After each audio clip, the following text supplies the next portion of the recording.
बिस्मिल्लाहिर्रहमानिर्रहीम। Today's topic of discussion is embryology of bronchi and lungs.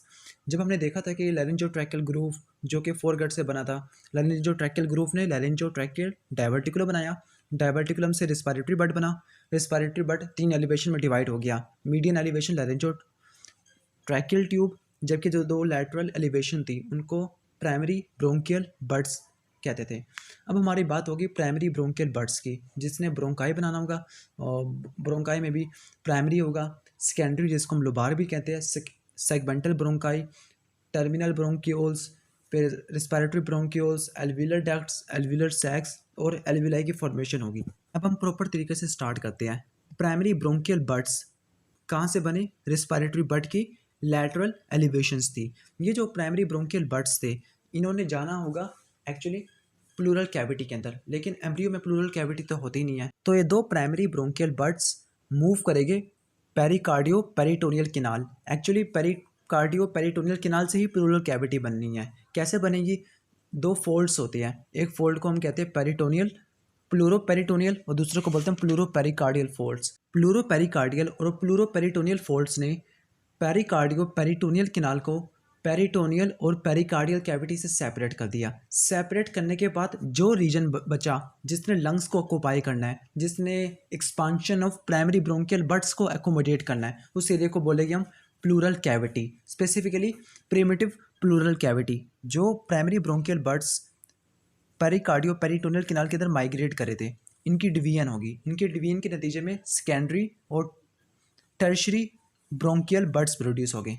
अब होगा क्या? अब जो प्राइमरी ब्रोंकियल बड्स था वो एक सराउंडिंग मीजेनकाइम को एक्वायर करेगा। कौन सी मीजोडर्म होगी? एक्चुअली वो सबप्लैंक्निक या फिर विसरल मीजोडर्म होगी। वो विसरल मीजोडर्म इस एंडोडर्म वाली कैविटी को इंड्यूस करेगी, जिसकी वजह से जो प्राइमरी ब्रोंकियल बड्स थे वो डिफ्रेंशिएट हो जाएंगे मेन ब्रोंकाई में, यानी प्रिंसिपल ब्रोंकाई में। प्रिंसिपल ब्रोंकाई डिवाइड करेंगे।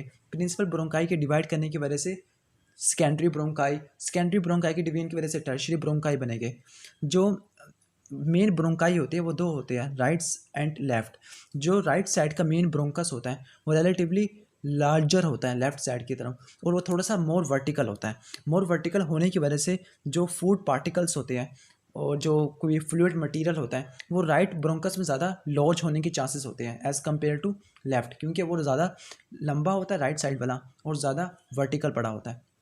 मेन ब्रोंकस डिवाइड करेगा सेकेंडरी के अंदर, जिसको हम लोबार ब्रोंकाई भी बोलते हैं, या फिर वो लोबार वाला डिवाइड करेगा टर्शरी के अंदर, जिसको हम सेगमेंटल भी बोलते हैं। फिर सेगमेंटल की स्पेसिफिक ब्रांचेस होगी, उनको बोलेंगे इंट्रा सेगमेंटल ब्रांचेस। हमने थोरैक्स की ग्रोस एनाटॉमी में पढ़ा था कि राइट साइड के ऊपर जो लंग्स के रिलेटिवली 3 लोब्स होते हैं और लेफ्ट साइड पे 2 लोब्स होते हैं। राइट और लेफ्ट साइड दोनों में 2 सेकेंडरी लोबार ब्रोंकाई हो गए। फॉर एग्जांपल जो राइट साइड पे होगा सुपीरियर वाला, वो सप्लाई करेगा लंग्स के सुपीरियर लोब को। जो उसका इन्फीरियर ब्रोंकस होगा ना वो 2 में डिवाइड होगा, एक होगा मिडल के लिए और एक होगा लोअर यानी इन्फीरियर लोब के लिए। लेफ्ट साइड के ऊपर जो 2 लोबार ब्रोंकाई होंगे वो सुपीरियर और इन्फीरियर लोब को सप्लाई करेंगे। लोबार ब्रोंकाई की डिवीजन की वजह से सेगमेंटल यानी टर्शरी ब्रोंकाई बनेंगे, जो राइट साइड के ऊपर 10 होते हैं और लेफ्ट साइड पर 8 या 9 होते हैं। जिस तरह प्राइमरी ब्रोंकस को विसरल मेसोडर्म सराउंड करती थी, इसी तरह विसरल मेसोडर्म सेगमेंटल ब्रोंकाई को भी सराउंड करेगी। सराउंड करने के बाद ये ब्रोंको पल्मोनरी सेगमेंट बनाएगी। 24 वीक्स तक ये सेगमेंटल ब्रोंकाई ऑलमोस्ट 17 डिवीजन करेगा। 17 डिवीजन के नतीजे में रिस्पायरेटरी ब्रोंक्यूल्स प्रोड्यूस हो गए। बाकी 7 जनरेशन होती है वो बर्थ के बाद होती है, और इनकी वजह से लंग्स की फाइनल मेचोरेशन होती है। यानी ओवरऑल जो ब्रोंकियल ट्री को बनाने के लिए कितनी जनरेशन हुई? 17 + 7 = 24। ब्रोंकाई की जो एपिथेलियम होते हैं और ग्लैंड्स होते हैं वो डिराइव हो गए एंडोडर्म ऑफ ब्रोंकियल बड से। जो रिमेनिंग कंपोनेंट्स हो गए ब्रोंकाई के, जैसे cartilaginous part, muscular part, connective tissue part, ये डिराइव हो गए विसरल मेसोडर्म से, जो उसको सराउंड कर रही होगी। एक स्पेशलाइज टाइप होगी विसरल मेसोडर्म की, जो कि लंग्स की आउटर सरफेस को सराउंड कर रही होगी। इसको बोलेंगे हम विसरल प्लूरा। जो एक सोमैटिक मेसोडर्म होगी जो बॉडी वाल को कवर कर रही होगी, स्पेसिफिकली थोरैसिक वाल को। तो वैसे मेसोडर्म किस में डिफ्रेंशिएट होगी? वो पैराइटल प्लूरा बनाएगी। जो स्पेस पैराइटल प्लूरा और विसरल प्लूरा के दरमियान होगी उस स्पेस को बोलेंगे हम pleural cavity. Next is maturation of lungs. Lungs की मेचोरेशन को पढ़ने के लिए हम इसको 4 स्टेज में डिवाइड करते हैं या फिर 4 पीरियड्स। पहला जो पीरियड होगा उसको बोलेंगे सूडो ग्लैंडुलर, दूसरा किनेलिकुलर, तीसरा टर्मिनल सैक पीरियड और चौथा एल्व्यूलर पीरियड। जो सूडो ग्लैंडुलर पीरियड होगा वो 5 टू 16 वीक तक होगा। किनेलिकुलर पीरियड 16 टू 26 होगा। टर्मिनल सैक पीरियड 26 वीक से लेकर बर्थ तक होगा। एल्व्यूलर पीरियड होगा 8 मंथ से लेकर चाइल्डहुड तक। इन चारों स्टेज को अगर हमने डिफ्रेंशिएट करना हो तो हम इनको हिस्टोलॉजिकल पॉइंट के ऊपर डिफ्रेंशिएट करेंगे। फॉर एग्जांपल, अगर जो टर्मिनल ब्रोंक्यूल्स की फॉर्मेशन हो गई है लेकिन रिस्पायरेटरी ब्रोंक्यूल्स और एल्व्यूलाई की फॉर्मेशन नहीं हुई तो ऐसी स्टेज को बोलेंगे हम सूडो ग्लैंडुलर, यानी सूडो ग्लैंडुलर में सिर्फ टर्मिनल ब्रोंक्यूल्स आपको नजर आएंगे इलेक्ट्रॉन माइक्रोग्राफ में।